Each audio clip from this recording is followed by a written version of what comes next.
বিধবা হওয়ার বয়স হয়েছে বলে আমার মা স্বামীর মরদেহের পাশে এভাবেই আহাজারি করছিলেন জুলাই শহীদ নাজমুল কাজীর স্ত্রী মারিয়া সুলতানা।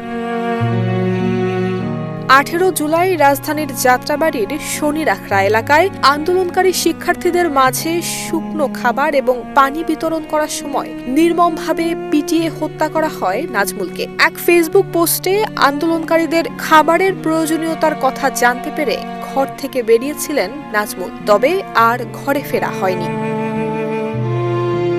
সন্ত্রাসীরা ব্যাপক মারধর এবং ছুরিকাঘাত করে রাস্তায় ফেলে রেখে যায় নাজমুলকে। তার মাথায় ভারী কিছু দিয়ে আঘাত করা হয়, ছিনিয়ে নেওয়া হয় মোবাইল ফোনটিও। দেশ জুড়ে তোলপাড় ওয়ালটন ফ্রিজ কিনে আপনিও হয়ে যেতে পারেন মিলেনিয়ার। মুমূর্ষু অবস্থায় নাজমুলকে স্থানীয় একটি হাসপাতালে নিয়ে গেলেও তৎকালীন প্রশাসনের নিষেধাজ্ঞা থাকায় আন্দোলনে আহত কাউকে চিকিৎসা দিতে অপারগতা প্রকাশ করে হাসপাতাল কর্তৃপক্ষ। শেষ পর্যন্ত একটি রিকশায় করে ঢাকা মেডিকেল কলেজ হাসপাতালে নেওয়া হয় নাজমুলকে। খবর পেয়ে বিকেল 5টায় মেডিকেলে পৌঁছান স্ত্রী মারিয়া। দেখতে পান স্বামীর নিথর দেহ। বছর ঘুরে আবারও এসেছে জুলাই, যার সাথে জড়িয়ে হাজারো পরিবারের দীর্ঘ নিঃশ্বাস আর ত্যাগের গল্প।